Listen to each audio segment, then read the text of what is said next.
ప్రభుత్వం అడ్డు చెప్పడంపై ముఖ్యమంత్రి చంద్రబాబు స్పందించారు. గోదావరి నీళ్లు పోలవరం నుంచి బనకచెర్లకు తీసుకువెళ్తా అని చెప్పానని, సముద్రంలో వెళ్లే నీటిని తీసుకువెళ్తామంటే ఒక పార్టీ రాజకీయం చేస్తోందని వ్యాఖ్యానించారు. కాళేశ్వరం ప్రాజెక్టుకు తానెప్పుడు అడ్డు చెప్పలేదన్నారు. గోదావరిపై ప్రాజెక్టులు కట్టండి, నీళ్లు తీసుకోండి అని పేర్కొన్నారు. తెలుగుదేశం పార్టీ మొదటి నుంచి కూడా తెలుగు జాతి కోసం పెట్టిన పార్టీ. ఒక యుగ పురుషుడు ఎన్టీ రామారావు గారు పెట్టిన పార్టీ ఇది. ఆ రోజు ఈ రోజు తెలుగు జాతి కోసం పనిచేస్తున్నాం.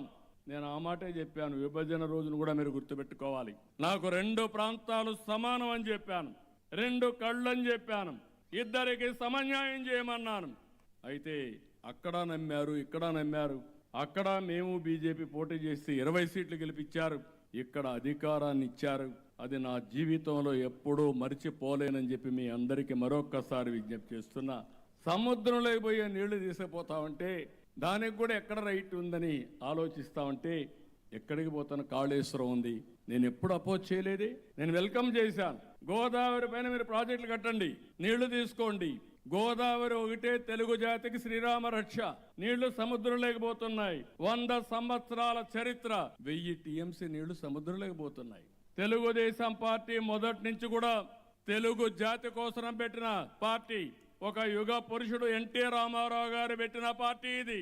ఆ రోజు ఈ రోజు తెలుగు